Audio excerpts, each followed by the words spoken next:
Hello alias professionals. इस video में आप लोग से डिस्कस करूंगा इग्नू के बिलाइस कोर्स के असाइनमेंट्स रिलेटेड इन्फॉर्मेशन के बारे में।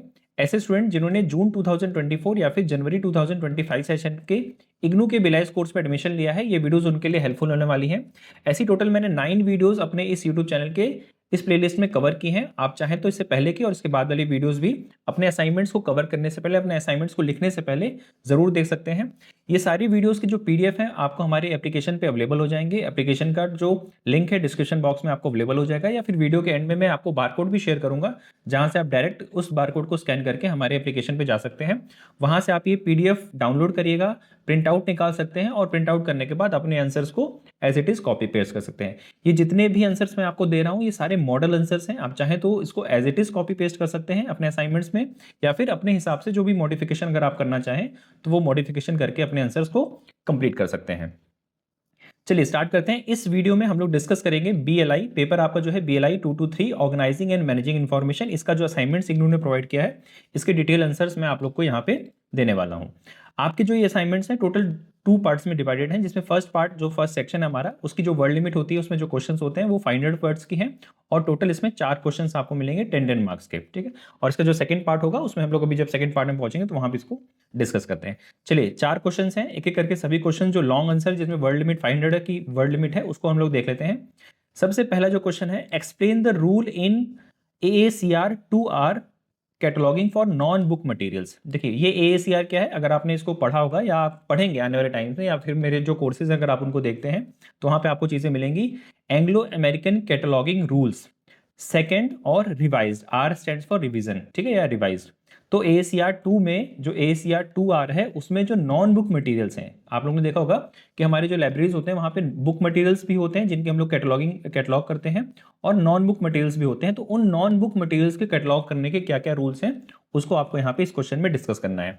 तो सबसे पहले आप देखिए Anglo American cataloguing rules 2R ये क्या थे, कब आए थे, कैसे डिस्कशन हुआ था, इनके बारे में आप थोड़ा सा ब्रीफ में इंट्रोडक्शन देंगे। और उसके बाद जो हमारे पास नॉन बुक मटेरियल्स हैं उनको कैटलॉग कैसे करते हैं, उनके लिए क्या क्या रूल्स इस कैटलॉगिंग रूल्स में दिया हुआ है एंग्लो अमेरिकन कैटलॉगिंग रूल्स में, उसके बारे में आप यहाँ पे डिस्कस करेंगे।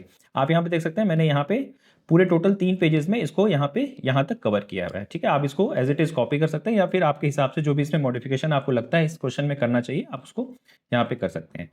क्वेश्चन नंबर 2 देखते हैं। Describe the main structure and silent features of DDC 19th edition. DDC के 19th एडिशन के कुछ उसके स्ट्रक्चर्स को बताना है और उसके साइलेंट फीचर्स को आपको यहाँ पे डिस्क्राइब करना है। तो क्वेश्चन को 2 पार्ट में डिवाइड किया गया है, साइलेंट फीचर्स को डिस्क्राइब करेंगे और फिर उसके बाद उसके फीचर्स को भी डिस्क्राइब करेंगे।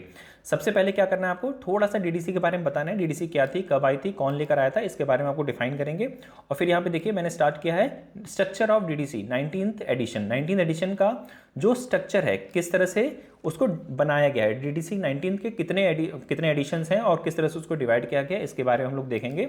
यहाँ पे आप देखिए मैंने यहाँ तक जो भी उसकी क्लासिफिकेशन स्कीम्स के हायरार्की थी, 10 मेन क्लासेस थे, उसको मैंने यहाँ पे डिफाइन किया।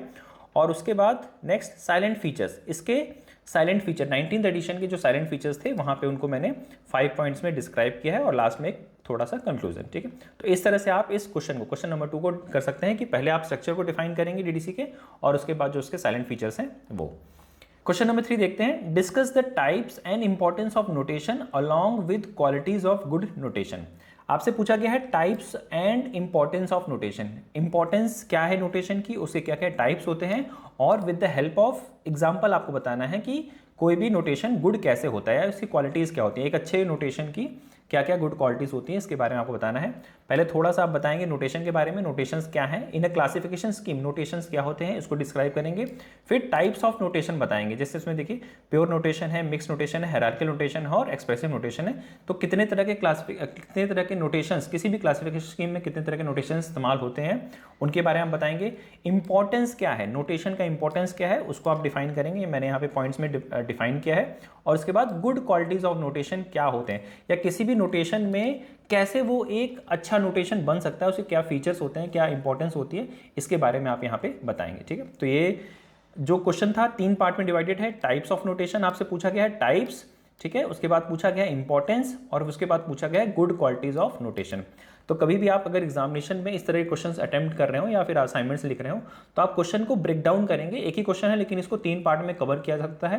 पहले टाइप्स पूछे गए थे आपसे, फिर उसकी इंपॉर्टेंस पूछी गई थी, फिर उसके बाद उसके साइलेंट फीचर्स पूछे गए थे। तो इस तरह के जितने भी पार्ट्स बनते हैं किसी भी क्वेश्चन में आप उनको अटेम्प्ट करेंगे। Next question number 4, What do you mean by the dictionary catalog? Discuss its merit and demerits. आपसे पूछा गया है कि डिक्शनरी कैटलॉग से आप क्या समझते हैं, what do you mean by dictionary catalogue, और उसके मेरिट्स और डीमेरिट्स आपको बताने हैं। तो डिक्शनरी कैटलॉग क्या होता है उसके बारे में आप थोड़ा सा डिफाइन करेंगे कि डिक्शनरी कैटलॉग क्या है, उसको कैसे डिफाइन किया जाता है।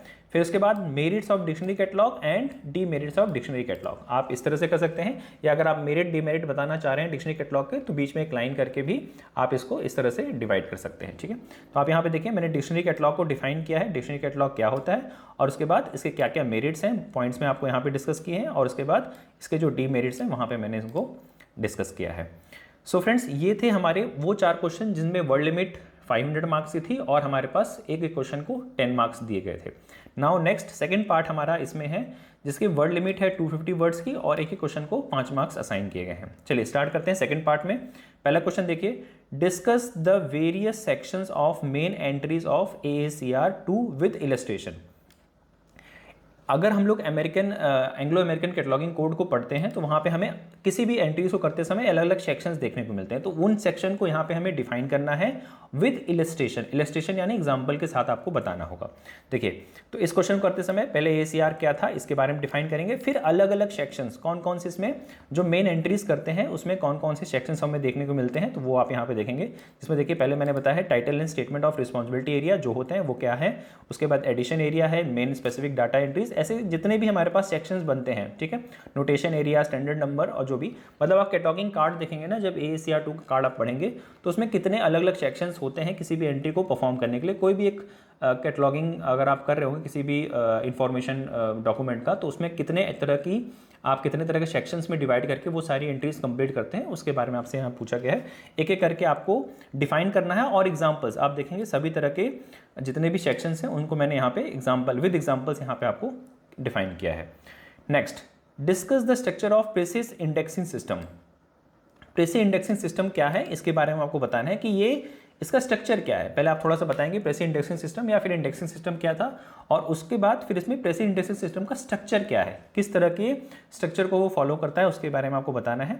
ठीक है, तो इंडेक्सिंग सिस्टम को थोड़ा सा आप डिफाइन करेंगे, इसके बाद जो भी इसके जो स्ट्रक्चर हैं, जिस तरह के टॉपिक्स या जिस तरह के इसमें पॉइंट्स को डिस्कस किया जाता है उसके बारे में आप यहाँ पे डिस्कस करेंगे। Question number 3, define canon of recall value. Canon of recall value को आपको डिफाइन करना है, इसके बारे में आप बताएंगे। बहुत सारे कैनन्स रंगनाथन सर के द्वारा बहुत सारे कैनन्स दिए गए हैं जिसको हम लोगों ने अपने इस कोर्सेज में जब आप पढ़ेंगे देखेंगे या जब 2 to 3 आप कवर करेंगे तो वहाँ पे देखेंगे बहुत सारे कैनन्स आपको दिए हैं। तो उन कैनन्स में एक कैनन है रिकॉल वैल्यू का कैनन। ठीक है, उसको आपको डिफाइन करना है। आप जब ये कोर्स करेंगे तब थोड़ा सा ज़्यादा आपको बेटर समझ में आएगा, या ऐसे स्टूडेंट्स जिन्होंने अभी तक कोर्स को नहीं किया या जो कंटेंट है वो नहीं पढ़ा है और उसके पहले ही अगर आप असाइनमेंट्स कर रहे हैं तो आप कोई हो सकता है चीज़ें ना समझ में, थोड़ा सा टेक्निकल पेपर है 2 to 3, बट आपको जो यहाँ पे मैंने आंसर्स दिए हैं वो वेल एंड गुड है, वेल डिफाइंड है, आप इनको कर सकते हैं। और जब आप ये कोर्स करेंगे या फिर जब आप इसके बारे में पढ़ेंगे कैनन्स के बारे में तो चीज़ें आपको थोड़ा सा ज़्यादा बेटर वे में समझ में आएगी। सो यहाँ पे कैनन ऑफ रिकॉल वैल्यू को मैंने डिफाइन करके आपको डिस्कस किया है। Next question 4, discuss ALA filing rules for dictionary catalogue. American library association के द्वारा दिए गए फाइलिंग रूल्स में जो डिक्शनरी कैटलॉग होते हैं उनके क्या क्या रूल्स हैं उनके बारे में आपको बताना है। उसके बारे में आपको यहाँ पे थोड़ा सा 250 वर्ड्स में एक नोट लिखना है। तो आप यहाँ पे देख सकते हैं मैंने जो ALA के द्वारा अमेरिकन लाइब्रेरी एसोसिएशन के द्वारा जो फाइलिंग रूल्स दिए गए हैं वो कुछ एग्जाम्पल के साथ, ठीक है, यहाँ पे चीज़ें मैंने डिस्कस करके आपको प्रोवाइड की हैं। Next question number 5, illustrate the need and purpose see entries in a thesaurus. देखिए बहुत सारी एंट्रीज जब आप कैटलॉग बनाएंगे ना तो कैटलॉग पढ़ेंगे तो उसमें आपको एंट्रीज देखने को मिलती है, ऑथर एंट्रीज करते हैं, टाइटल एंट्रीज करते हैं, उसी में एक एंट्रीज आती है सी एंट्री। ठीक है, इस एंट्रीज को करते समय आप थिसॉरस एक तरह का डिक्शनरी होता है जिसमें आपके वर्ड मीनिंग विद एग्जांपल्स आपको दिए होते हैं, उसमें जब आप एंट्रीज करेंगे या उसका जब कैटलॉग बनाएंगे तो वो illustrate the need and purpose, इसका नीड एंड पर्पस दोनों चीज बतानी है। जो सी एंट्रीज होती हैं थिसॉरस में करते, जब आप कैटलॉग बनाएंगे थिसॉरस के, उसमें जो सी एंट्रीज करेंगे उसका नीड एंड पर्पस क्या होती है उसके बारे में आपको बताना है। तो आप यहाँ पे देखिए सी एंट्रीज के बारे में थोड़ा सा आप डिफाइन करेंगे, इसके बाद need for see entries, needs क्या होती हैं उसके बारे में बताएंगे, और इसके बाद यहाँ पे देखिए मैंने पर्पस के बारे में बताया। तो आप दोनों चीजें अच्छे से डिफाइन करेंगे, उसके नीड्स क्या है और उसके पर्पस क्या है थिसॉरस में, थिसॉरस की जब आप एंट्री करते हैं उसमें जो सी एंट्रीज बनती हैं उसके लिए। Next question number 6, define corporate author, discuss it types.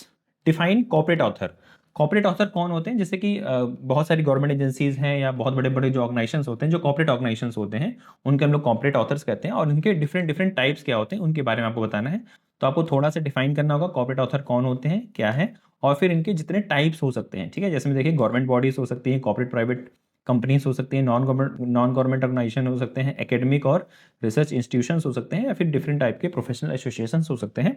उनके बारे में आपको ये चीज़ें डिस्कस करनी है। तो ये कॉर्पोरेट ऑथर्स क्या होते हैं इनके बारे में बताया, और इनके जितने टाइप्स हो सकते हैं उनके बारे में हम लोगों ने यहाँ पे अपना डिस्कशन कंप्लीट किया। सो फ्रेंड्स, ये थी एक वीडियो जिसमें हम लोगों ने BLI 223 के जितने भी हमारे पास असाइनमेंट्स थे उनका मैंने एक सॉल्व वर्जन आपको प्रोवाइड किया है। अगर आप ये क्वेश्चंस, अगर आप ये PDF देखना चाहते हैं तो आपको हमारे एप्लीकेशन पे डिस्क्रिप्शन बॉक्स में उसका लिंक अवेलेबल है, एप्लीकेशन पे जा सकते हैं। वहाँ से BLI कोर्स में आप जाएंगे तो वहाँ पे आपको असाइनमेंट के सेक्शन में ये PDF अवेलेबल हो जाएंगी, आप वो डाउनलोड करके प्रिंट आउट निकाल के अपने असाइनमेंट्स कंप्लीट कर सकते हैं। ऐसे स्टूडेंट जो BLI कोर्स जो कर रहे हैं और अगर हमारे व्हाट्सएप ग्रुप से ज्वाइन होना चाहते हैं तो ये व्हाट्सएप ग्रुप का लिंक अवेलेबल है, इसका लिंक भी डिस्क्रिप्शन बॉक्स में आपको मिल जाएगा, वहाँ से आप ये व्हाट्सएप ग्रुप ज्वाइन कर सकते हैं। टेलीग्राम चैनल करने के लिए आप हमारा ये QR कोड स्कैन कर सकते हैं। यूट्यूब चैनल के लिए हमारा ये QR कोड है, इसको आप स्कैन कर सकते हैं। और अगर आप डायरेक्ट हमारे एप्लीकेशन पे जाना चाहते हैं तो ये उसका QR कोड अवेलेबल है, आप इसको स्कैन करके हमारे एप्लीकेशन पे जा सकते हैं। ऐसे स्टूडेंट जो BLI कोर्स कर रहे हैं और BLI 230 में अगर उनको कोई प्रॉब्लम हो रही हो तो आप हमें इस नंबर पे व्हाट्सएप करके 7007599629 पे आपको जो भी प्रॉब्लम हो रही है उसके रिगार्डिंग अगर हेल्प चाहते हो, अल्टरनेटिव रिपोर्ट्स के रिगार्डिंग, तो आप मुझे कॉल या मैसेज करके उसके रिगार्डिंग हेल्प ले सकते हैं। सो फ्रेंड्स, ये थी छोटी सी वीडियो जिसमें हम लोगों ने डिस्कस किया BLI 230 के असाइनमेंट के बारे में। ऐसी ही और आने वाली वीडियोस में आप ये जितने भी कंप्लीट असाइनमेंट्स हैं वो आप देख सकते हैं। सो फ्रेंड्स, मिलते हैं नई वीडियो के साथ, तब तक के लिए नमस्कार, जय हिंद।